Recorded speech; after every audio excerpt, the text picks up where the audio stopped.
Señores, gracias por continuar con nosotros aquí en la primera hora, en 20 de noviembre. Nosotros tenemos una tradición los últimos años en este espacio y en otros donde he participado, de conmemorar y de alguna forma también celebrar esta fecha importante e histórica que conmemora la aprobación de la Declaración de los Derechos del Niño. Fue en 1959 y especialmente la Convención de los Derechos del Niño. Así que hoy nosotros hemos hecho un cambio del staff y los talentos que trajimos van acorde al tema. Hoy tenemos un grupo de niños o adolescentes que estarán compartiendo con nosotros como panelistas e invitamos aquí a 3 de ellos para que nos acompañen. Del lado mío tengo aquí a Chamerin Peña. Saludos, Chamerin, ¿cómo está? Buenos días. Gracias, Chamerin. Del otro lado tengo a Braylin Mejía. Saludos, Braylin, ¿cómo te va? Bien. Qué bueno. Y también tenemos a Lía Valera, que nos acompañan en este programa y este segmento especial con un invitado que nada más y nada menos viene en representación de UNICEF, que hablamos del Día Mundial del Niño. Buenos días, Felipe Díaz, ¿cómo está? Buen día, todo muy bien. Qué bueno. Yo quiero que sean ellos los que me ayuden a llevar esta entrevista. Yo solamente voy a estar aquí como observadora. Le paso la palabra a Lía. Lía, adelante. Seguimos en primera hora y hoy celebramos el Día del Niño con el invitado especial Felipe Díaz. Claro que sí. ¿Qué preguntas tienen ustedes para Felipe? Señor Felipe, ¿qué es la pobreza infantil en palabras simples? Pobreza infantil en palabras simples, un pequeño reto eso, ¿verdad? Mira, la pobreza en general es la escasez o la falta de cosas, de recursos, sobre todo los básicos. Y hablamos de cuando a un hogar le faltan estas cosas básicas. Y entonces eso se refleja en que le perjudica la calidad de vida de los hogares. Y hablamos de pobreza infantil en específico porque las personas adultas, papá, mamá y cualquier persona que esté criando, puede tener mayores recursos como persona adulta, mayores formas de enfrentar la pobreza y salir de la pobreza, pero los niños y niñas no tienen eso, dependen de papá y mamá y por eso sufren la pobreza aún más, porque no tienen el cómo salir de ella. Y entonces eso es lo principal que queremos siempre resaltar, que primero el hogar no es pobre y la persona no es pobre, es una condición que se cambia y que las formas de cambiarlo tienen esfuerzos y posibilidades de hacerlo, pero las personas adultas son las que más impulsan eso, mientras que los niños y niñas son los que más sufren eso. Pobreza infantil se refiere más hacia eso. Señor Felipe, ¿qué deben hacer los adultos y el Estado para cambiar eso? Eso y otros temas fuertes, impactantes como esos, tenemos que trabajar en conjunto. O sea, básicamente es reconocer que trabajar en una sola área no es suficiente. Si trabajamos solo con los niños y niñas, o solo con las familias, o solo con el sector público, no lo vamos a lograr. Podremos avanzar muchas cosas, pero no lo vamos a lograr. Necesitamos una visión que involucre a todo el mundo, a todos los actores, a todos los niveles, en todos los espacios, para que así lo que se está trabajando a nivel, digamos que individual, con el niño o la niña, se repercute en la comunidad, con los líderes, en los servicios, en las funciones públicas y también en la estructura social como las políticas y las leyes. Esa orientación de trabajar el todo es lo que realmente produce los cambios. Claro. Señor Felipe, ¿por qué las niñas se casan antes de los 18 años? ¡Ay, qué pregunta! Esa es una pregunta que me gusta que las hayas dicho así, porque así es que la gente generalmente la pregunta, o sea, hace la pregunta de esa manera, pero ese tiene un enfoque que debemos cambiar. Yo creo que la pregunta que deberíamos estarnos haciendo, ¿por qué hay hombres mayores y adultos que van a buscar a niñas y adolescentes para juntarse y vivir con ellas? Porque no es las niñas las que se casan. Primero que ya no se puede casar, sino que simplemente se unen y tienen esa vida sexual y supuestamente de pareja siendo niñas y adolescentes, pero no son ellas las que van a buscar. Entonces el enfoque de la pregunta no es para mirar hacia allá, sino que deberíamos estarnos preguntando, ok, ¿por qué razón hay hombres que van a buscar niñas para intentar tener una relación de pareja? Eso es lo que deberíamos cambiar. Y sabemos que esto ha venido cambiando, porque ha venido descendiendo. Decimos que hace 10 años, 1 de cada 3 mujeres en la República Dominicana se unía o casaba antes de los 18 años y ahora vemos que es 1 de cada 4. Eso es un pequeño avance, es importante porque quiere decir que hay cosas que están funcionando para ir cambiando eso, pero también quiere decir que todavía nos falta mucho por hacer, porque todavía ver que 1 de cada 4 es algo que no debería ser, ¿no?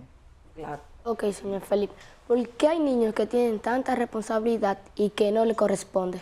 Ustedes tienen una serie de preguntas muy buenas, ¿sí? Yo te diría que, mira, los hogares tienen diferentes necesidades y situaciones. Y ciertamente hacer un hogar quiere decir que todo el mundo debe tener una responsabilidad dentro del hogar. No todo lo de la casa es de mamá, no todo lo que fuera de la casa es de papá. Hay que colaborar y los niños y las niñas tienen un rol también de cómo colaborar en la limpieza, en la organización, en la estructura. Pero la responsabilidad principal de los niños, niñas y adolescentes se basa en educarse, en divertirse y en desarrollarse y crecer. Eso es básicamente, ¿no? Entonces, cualquier otro involucramiento o responsabilidad que asuman, que deberían también tener un nivel de responsabilidad, no puede competir con eso. El problema está que muchos hogares, como hablamos ahorita en tu pregunta anterior de pobreza, muchos hogares se necesitan mayor apoyo, necesitan salir de la pobreza, tienen diferentes necesidades y por eso a veces, lamentablemente con mucha frecuencia, se le asignan más responsabilidades de las que les toca a los niños y niñas y eso impide que hagan las que sí les toca, como educarse o divertirse o crecer y desarrollarse con normalidad. Claro. Chameli. UNICEF ha lanzado la iniciativa Los Datos Cuentan. ¿Para qué sirven los datos? Sirven para indicarnos cómo vamos y hacia dónde vamos. El dato, o sea, cuando queremos trabajar los derechos, el derecho a educación, el derecho a salud, el derecho al crecimiento, tenemos que saber cómo está la situación ahora y dónde deberíamos o queremos que esté. Y eso no es simplemente de cómo yo lo sienta o cómo a mí me parezca. Hay que tener un dato que nos diga que ya tenemos y poder construir el camino hacia lograr lo que queremos. Entonces, los datos en este caso es lo que nos cuenta. Que ya tenemos, nos cuenta qué camino debemos construir y nos cuenta hacia dónde queremos caminar. Claro. ¿Qué hace UNICEF para apoyar a más niñas y adolescentes? ¿Qué hace UNICEF? Mira, nosotros hacemos muchas cosas. Trabajamos de la mano con la sociedad dominicana en todos los sectores que podemos. O sea, producimos evidencia, datos, trabajamos con el gobierno para obtener leyes, políticas, para fortalecer los servicios, las instituciones, trabajamos con las comunidades para que la gente tenga conocimientos, tenga herramientas para trabajar, trabajamos con las familias, directamente con las personas, con el sector privado también para que puedan involucrarse y propiciar el desarrollo. Básicamente nos involucramos en los diferentes niveles y espacios para poder apoyar en diferentes maneras a que la sociedad dominicana tengamos entre todos con qué ir construyendo ese presente y futuro que queremos para la infancia y adolescencia. Ok, señor Felipe. Si un niño vive la pobreza, ¿lograría cumplir sus sueños? El otro se puso serio para hacerme eso. Wow. Sí, totalmente. Mira, hay montones de ejemplos. Cumplir los sueños a pesar de la pobreza tiene que ver con lo que mencionábamos ahorita. Las personas no son pobres, es una condición que se cambia.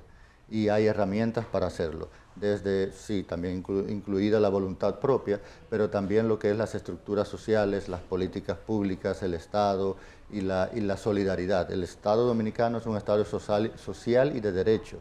Quiere decir que la solidaridad está en los valores y eso no es simplemente decirlo, eso quiere decir que trabajamos para que el Estado y el gobierno apoye a todo el mundo, que nadie se quede atrás, que haya programas y servicios que no permitan que la gente se quede en la pobreza, sino que les dé el apoyo para salir de la pobreza.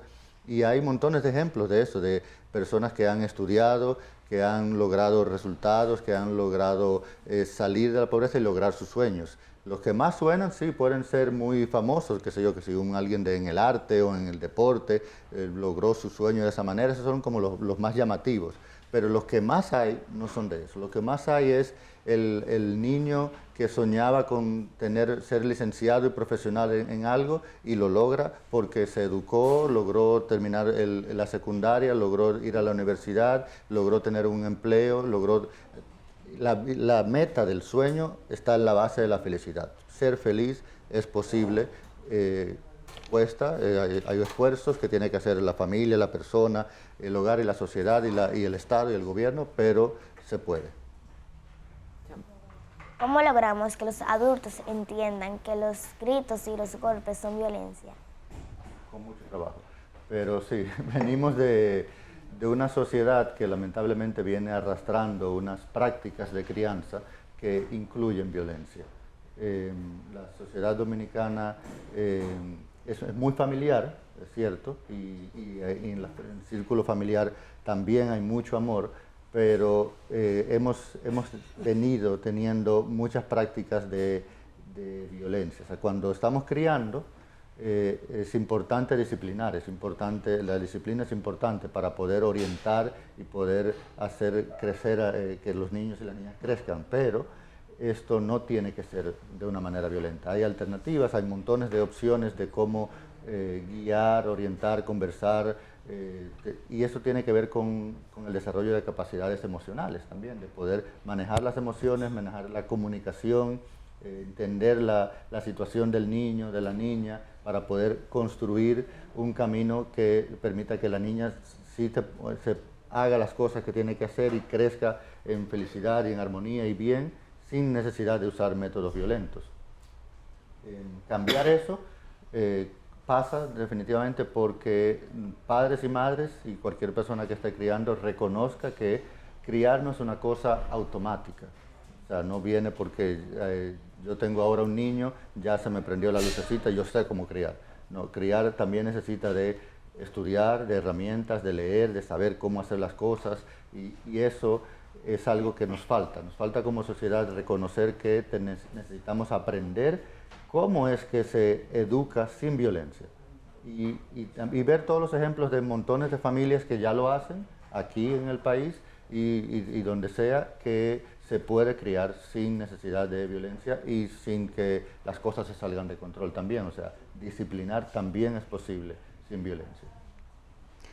Señor Felipe, ¿usted cree que algún día todos los niños puedan cumplir con sus derechos? Sí, totalmente. Es el camino. Es como decía un escritor galeano de que, bueno, ustedes conocen la película Zootopia, ¿verdad? Zootopia es esa película de como zoológico, animales, pero usa la palabra utopia, y la palabra utopía es eso, como el escenario ideal que está ahí y que debemos guiarnos para caminar. Es para eso, o sea, es como decir, pero estamos muy lejos de eso. Bueno, pero la utopía es para caminar, para saber hacia dónde vamos. Los derechos de la infancia es un sueño que es totalmente posible, pero requiere mucho trabajo. Y yo creo que la forma más fácil es poder ir logrando pequeños resultados. Siendo muchos los derechos y estando en diferentes niveles, con los datos que hablamos ahorita, los datos nos dicen cuáles estamos más cerca de lograrlos y cuáles estamos más lejos. Entonces poder empezar a impulsar, de los que estamos más lejos hay que empezar a trabajar más temprano, y de los que estamos más cerca hay que hacer el esfuerzo de terminar de lograrlos. Entonces establecer el camino para ir lográndolos es la forma de convertir en realidad ese sueño, que es totalmente posible. ¿Qué mensaje le deja a los adultos en este día tan importante del niño? El Día de la Infancia nos recuerda que la niñez no es solamente el presente y el futuro, es realmente son ustedes, son los que están aquí y están llenos de valores, están llenos de muchas cosas preciosas, pero también nos toca poder reconocer más su vida, el poder escucharles más, poder abrirnos más a entender qué necesitan y poder trabajar, cambiar algunas cosas para involucrarles más, darles más espacio y poder con ustedes construir una mejor República Dominicana que realmente garantice que ustedes puedan ser esa población que en el futuro va a llevar este país adelante. Entonces es trabajar para ustedes y con ustedes. Bueno, yo la verdad, yo me meto aquí en esta parte como observadora. Felipe, ¿qué te parece este panel? Yo no sé si UNICEF haya tenido en televisión nacional a un grupo de entrevistadores de la misma área que ustedes manejan. Sí, tan fuerte hoy. ¿Verdad? ¿Qué preguntas? Que le han tirado unas preguntas buenas. Sí. agradecer a Felipe Díaz, que representa a UNICEF aquí, y a ustedes también, a todos los que han venido, estos niños, Lía Valera, a Braille Mejía y a Chameili también, Chameili Peña, que han estado dedicando parte de su tiempo en esta mañana para ser los entrevistadores en este Día Mundial de los Derechos del Niño. Y los datos cuentan, vamos a hacer que sean más los datos de niños en las escuelas, más los datos de los niños bien cuidados y protegidos, menos los niños o las niñas con embarazo, menos los niños trabajando, menos los niños que sufren de violencia, porque esos son los datos que no queremos, ¿correcto, Felipe? Así es. Así que agradecer a estos chicos y a nuestro invitado especial por esta participación.